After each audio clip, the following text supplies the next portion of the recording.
The opinions expressed on this program are not necessarily those of the staff, management, sponsors of this radio station, or the media and monetary manipulators that are mad for monetary control, I guess. All right.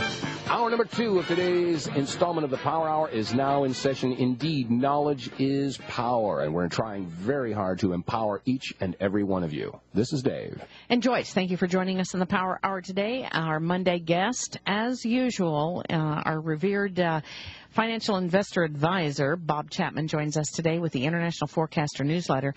We thank him very much for coming on board every Monday. You hear him on the radio an awful lot, and I think that's because he's telling the truth. We got a lot of questions about what's going on with the market, also with the gold and silver, and with the G20 meeting. And Bob Chapman, thank you for joining us in the Power Hour today.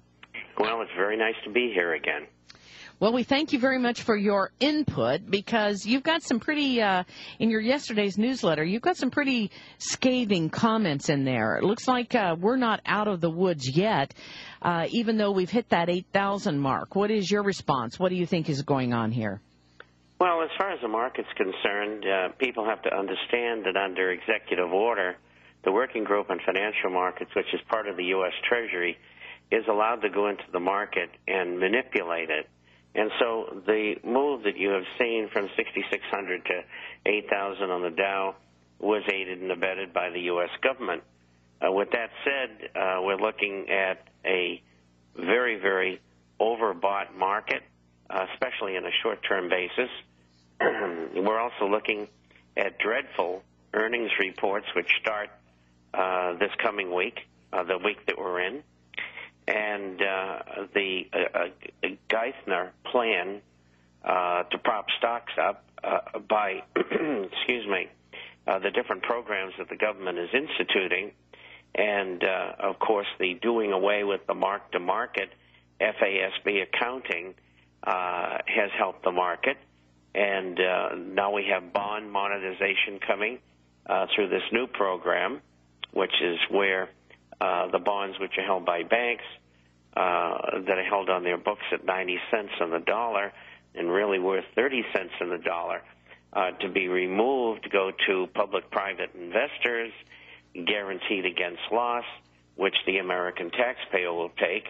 And, of course, late last week, we had Alistair Darling, who is the equivalent of the Secretary of the Treasury in England, come out and say that, well, the IMF's going to sell 403 tons of gold, but they may sell more than that.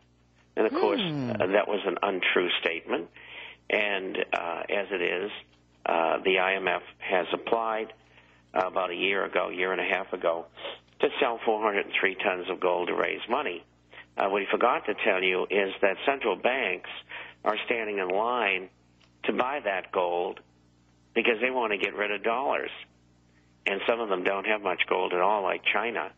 And Russia's trying to get more as well. So that gold will never hit the market. And even if they attempt to do so, the U.S. legislature has to approve that sale.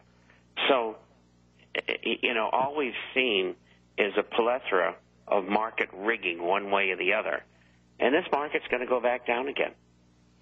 Okay, so the market's going to go down again. What's going to happen with gold and silver? Gold and silver will probably base out between 880 and 900 and then make another attack on 1,000. We've seen central bank selling. We've seen central bank transfers from the European Central Bank to COMEX to allow them to meet the demand for delivery. And incidentally, April's demand is already about 34% of the eligible gold that can be paid to those contract holders. And the normal takedown of physical gold off of gold futures contracts is usually less than 1%. So there's a very large number of contract buyers who are taking delivery. And so that's going to continue to put upward pressure on gold. And there's a very big short position. And shorts eventually have to cover In other words, they bet gold was going to go down, and in order to make money, they have to buy it back again.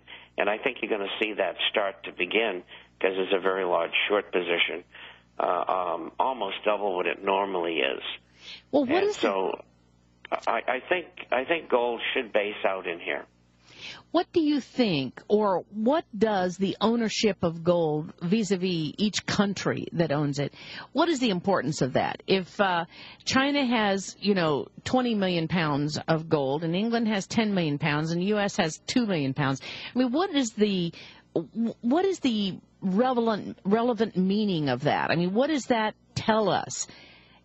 Are countries trying to get gold rich? There's some collateralization to the currency, whether it's issued by a national country or, in the case of England, the United States, issued by private corporations under license, if you might say, from government. And the collateralization is gold. And if you don't have any gold, you have a fiat currency. You have nothing backing it. Figuratively, you might say, if for every dollar that was outstanding, we had a quarter of an ounce of gold or something like that, then the public, under gold standard, might be able to, probably could be able to, take delivery of gold versus the currency. But that's not the case. Historically, up until August the 15th, 1971, other countries could ask the United States for gold in exchange for the dollars that they held, and the United States stopped doing that. And so when you have a fiat currency, you have nothing behind it. When you have a gold-backed currency, you have a currency where others can demand. And in the recent instance, countries can demand that you deliver gold against the currencies that they deliver back to you. Well, what is the outcome of the G20 meeting, do you think? Do you think that it was for show? Do you think a lot more was conducted under the cover of darkness that we'll never know about? Of course, Gordon Brown came out with a statement of we are beginning the new world order. What do you think were the important issues of the G20 meeting? Well, I don't think they accomplished an awful lot other than propaganda. It was a love fest, if you may, and everybody was going around hugging each other and patting each other on the back, abrazos, if you may. And the whole thing was scripted from one end to the other. Nobody said anything untoward against anybody else. And as far as an alternative international monetary unit being used, very little was said, with the exception of the use of SDRs, special drawing rights, which are issued by the IMF and which are worthless.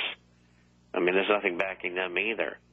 And so it's just another faux method of increasing the money supply of some kind or another, in this case SDRs. The United States does it every day, and so do most other governments. But the SDR is not a solution for them. The only real solution for them is a world currency, and they didn't talk about that, nor did they talk about using a basket of currencies. They only talked about the SDR, and this supposedly means a shift away from the dollar as the world reserve currency. And that may be so, but the alternative is worse, or at least as bad, as having the dollar as a reserve currency. They also said that they were going to have international control of all financial markets. That would be banks, insurance companies, brokerage firms, private equity companies, and that would be worldwide. And from my viewpoint, having been in this almost 50 years, I would say the chances of getting that are slim and none over the next 5 to 10 years. Maybe 8 or 10 years from now, but the chance of getting what? The chance of getting control over banks and... Yes, total international control. And they have to have that in order to have world government along with the world currency as well. And so these things are far into the future. And so they really didn't accomplish very much. As again, as I said in the first sentence, it was a love fest.